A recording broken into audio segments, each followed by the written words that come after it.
በስመ አብ ወወልድ ወመንፈስ ቅዱስ አሐዱ አምላክ አሜን። መቃ አbbaa kan ilmaa kan hafuura qulqulluu waaqayyo tokko አሜን። በስመ አብ ወወልድ ወመንፈስ ቅዱስ አሐዱ አምላክ አሜን።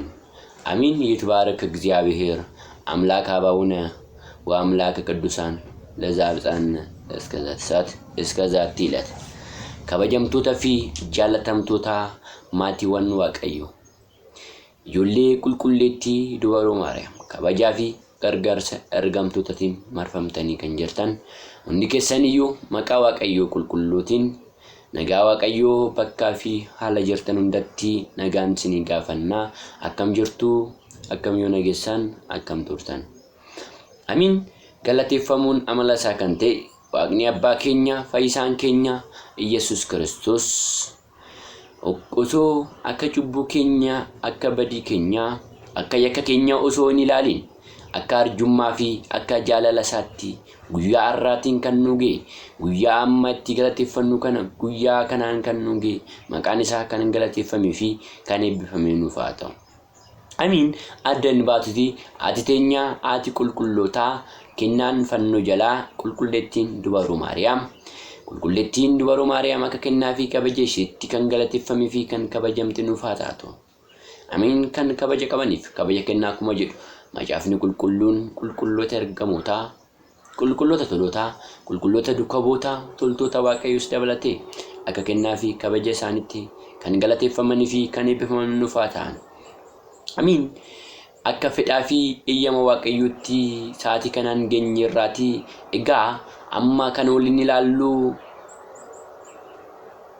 xiqqoo sagalee waaqayyooti kan nu barsiisu, kan nu gorsu, kan nutti himu waaqayyoodhaan nuti hundi keenyayyuu anaan sagalee qulqulluu Phaawulos akkan dubbadhuuf isiniin immoo sagalee qulqulleettii laphee Liidiyaa isiniif kenne akka nuuf kenne barumsa keenya waliin barannu waaqayyoon nu gargaaru.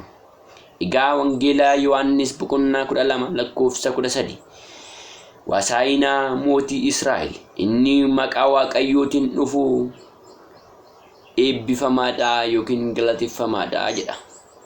Egaa gooftaan keenya fayyisaan keenya Iyesuus Kiristoos gara biyya kana lafaa dhufee guyyoota 30tti cuuphameen booda gara magaalaa Galiilaa jedhamtutti ni deeme. Yeroo sanatti mana Dookimaasittis wayinicha sana jechuudha gara wayiniitti jijjiiruudhaan gammachuu Dookimaasiif taasisee jira. Egaa achirraa kaasee gooftaan kitaabni qulqulluun raajii gooftaa keenya fayyisaa keenya Iyesuus Kiristoos akkasittiin kaa'ee jira. Egaa karas guyyaa sanaan booda gooftaan keenya Iyesuus Kiristoos isaan booda gara gadaama Qorontos deemee guyyoota 40 fi halkan 40 soomuusaa beekama akkuma ta'e garuu immoo torbeen akka mana amantaa keenya Ortodoksii Tawaahidoo Itoophiyaatti jechuudha nuti torbeen amma keessa jirru guyyaa torbee 8ffaa yookiin Waasaayinaa jedhamee beekama jechuudha. Egaa gooftaan keenya fayyisaan keenya Iyesuus Kiristoos guyyoota dhiphinaa kana guyyaa qoramuusaa, guyyaa daabiloosiin ittiin qorame, guyyoota dhiphate, guyyoota soomaa fi laguudhaan waaqa ta'ee osoo jiru waaqummaa isaatiin namummaa isaatiinis waloomee osoo jiru garuu immoo foonummaa isaa argisiisuuf yookiin fakkeenya nuuf ta'uuf gooftaan keenya Iyesuus Kiristoos ni beela'e, ni dhoobate. Kanaaf dhagaa gooftaan keenya Iyesuus Kiristoos soome jennee gooftaa keenya kan soome nutis immoo fakkeenya nuuf ta'uuf waan dhufeef nutis kan soomnu isaafidha. Egaa erga jalqabne torbee amma nuti keessa jirru torbee 8ffaadha jechuudha. Hundi keessaniyyuu guyyaa har'aa kanaan baga geessanii baga waliin geenye isiniin jedha. Egaa torbeen 8ffaan kun Waasaayinaa jedhamee beekama. Egaa akka mana amantaa keenya Ortodoksii Tawaahidoo Itoophiyaatti qulqulluun Yaareed akkuma abboommii guyyoota torbeewwan kana keessa hunda moggaaseef torbee kanaan immoo Waasaayinaa jedhamee kan beekamudha yaa maatiiwwan waaqayyo. Egaa Waasaayinaa jechuun fayyisaa qorichaa jechuudha yaa maatiiwwan waaqayyo. Faarsaa boqonnaa 117 muraa 118 lakkoofsa 25 irratti akkas jedha yaa maatii waan Waaqayyo gooftaan gara Yerusaalemitti faarfannaadhaan waan galeef yoo galus faarfannaan Hosaa'inaa ilma Daawit maqaa Waaqayyootiin kan dhufu kan eebbifameedha jedhamee kan galateeffameedha jedha guyyaan boruu guyyaan har'aa jechuudha yaa maatii waan Waaqayyo. Egaa gooftaan keenya Yesuus Kiristoos maaliif Yerusaalem gale? Akkasumas immoo maaliif faarfannaadhaan gale? Akkasumas immoo namoonni baay'een damee mitii qabatanii maaliif faarfatanii ittiin jedhame yeroo nutti gooftaan keenya Yesuus Kiristoos sanaan dura guyyoota muraasan booda Alaazaariin bakka du'aatti kaasee raajiiwwan gurguddoo jechuu jalqabe. Yeroo sanatti warroonni Fariisota yookiin immoo warroonni biyya san keessa turan wanta akkana raajii ajaa'iba kana hojjechuusaa dhaga'anii namoonni baay'een Yerusaalem gooftaan Yesuus Kiristoos galuu isaanii dhaga'anii hundi isaaniiyyuu ba'anii jedha. Damee mitii qabatanii harka isaanii jechuudha gooftaa keenya Yesuus Kiristoos simatan jedha. Faarfannaa isaan faarfatan Hosaa'inaa ilma Daawiti. Inni maqaa Waaqayyootiin dhufu kan eebbifameedha kan galateeffameedha jedhanii guyyaa itti galateeffatanii jechuudha yaa maatii waan Waaqayyo. Egaa gooftaan keenya Yesuus Kiristoos haala kamiin Yerusaalemiin gale? Maaliif hin galuu danda'e jennee yemmuu ilaallu gooftaan keenya duuka boota 12 keessaa duuka boota 2 ergee jedha yaa maatii waan Waaqayyo. Wangeela Yohaannis boqonnaa 12 irraa erge akkuma dubbisnu jechuudha. Borumtaa namoonni sanan baay'atanii ayyaanichaaf ol ba'an gara Yerusaalemitti akka dhufan dhaga'an. Damee muka mitii harkatti qabatanii simadhuuf ba'an. Sagalee guddaadhaanis Hosaa'inaa mootii Israa'el inni maqaa Waaqayyootiin dhufu kan eebbifameedha jedhanii Yesuus yommus ergamtoota 2 ergee akkasittiin jedhe ilmoo harree tokko argate ilmoo harree hidhamtee jirtu tokko hiikkatii fidaa jedheen. Yeroo kana warroonni ilmoo sanaa sin gaafatan taa'een gooftaaf barbaachisti jedhaaniti fidaa jedheen gooftaan keenya Yesuus Kiristoos. Maaliif ilmoo harree hidhamte tana maaliif filate jennee yemmuu ilaallu egaa gooftaan keenya fayyisaan keenya Yesuus Kiristoos biyya lafaa kana kan dhufe nu fayyisuuf jechuudha.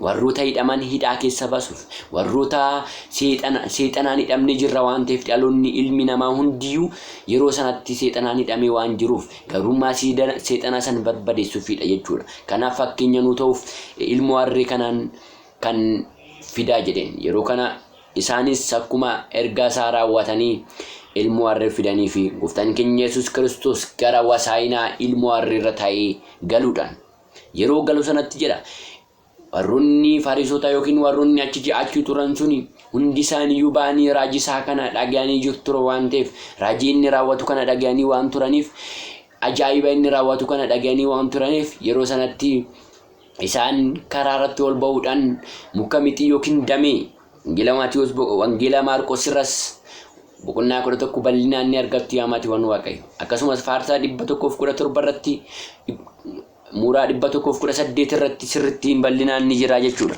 Kanaaf dhagaa egaa damee muka mitii harkatti qabatanii Hosaa'inaa ilma Daawit maqaa Waaqayyootiin kan dhufu inni eebbifamaadha jedhanii guyyaa itti galateeffatanidha jechuudha.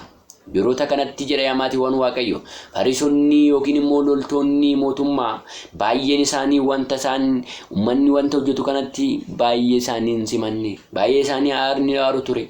Yeroo sanatti gooftaan keenya Yesuus Kiristoos Hosaa'inaa ilma Daawit jedhanii galateeffatanii inni harree irra taa'ee garuuyyuu harree irra taa'uun isaatis lafa harreen sun jechuudha bukarreen sun yookiin immoo harreen sun iyyuu lafarra waaliif deemti jedhanii mitii afanii yeroo itti galateeffatan yeroo gooftaa isaanii itti galateeffatan jechuudha guyyaan har'a. Guyyaan kun guyyaa addaati yaa maatii waan Waaqayyo. Akka mana amantaa keenya Ortodoksii Tawaahidoo Itoophiyaatti guyyaan kun guyyaa addaa jedhamee beekama jechuudha. Guyyaan Hosaa'inaa. Kanaafidha gooftaan keenya Yesuus Kiristoos simannaan mana amantaa keenya Ortodoksii Tawaahidoo ittiin agarsiistu guyyoota hundaa jechuudha. Kan gooftaa keenya Yesuus Kiristoos ilaallateedha. Addunyaa kana irratti wanti inni raawwate hundaa kan yaadatamudha, kan ittiin fakkeeffamudha. Kanaafidha. Egaa gooftaa keenya fayyisaa keenya Yesuus Kiristoosin jechuudha namoonni baay'een akka isaan hin galateeffanneef dhorkamanii turan.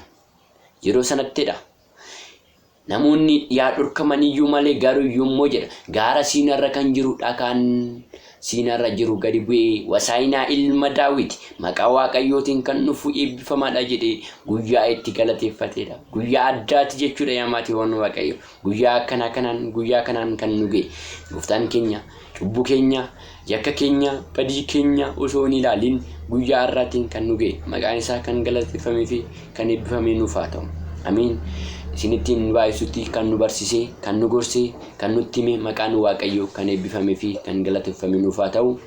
Amiin. Har'aa sagalee isaa kana dhaggeeffanne hundi keenya yoo jecha isaa dhaggeeffanne warroonni dhaggeeffatan hundi keessaniyyuu YouTube keenya kana akka subscribe like share gochuu keessan hin dagatina maqaa Waaqayyootiin isiniin jenna jechuudha. Hundi keessaniyyuu walaa guddisnu hundi keessaniyyuu ilaalaa baradhaa kan barsiisu Waaqayyoodha waan ta'eef hundi keessaniyyuu akka barattan akka waliin barannu fedhaaf eeyyama Waaqayyoo nuuf haa ta'u. Egaa har'a tajaajillee sagalee Waaqayyoo kanaan faarfannee sagalee Waaqayyoo kanaan eebbifamnee sagalee Waaqayyoo kanaan tajaajillee akka har'a tajaajillee firii 30 60 dhibba buusnee borus immoo dhaaltu mootummaa isaa akka taanuuf fedhaa fi eeyyama Waaqayyoo nuuf haa ta'u. Amiin. ወስብሐት ለእግዚአብሔር ወለወላዲቱ ድንግል ወለመስቀሉ ክቡር። ይቆየን።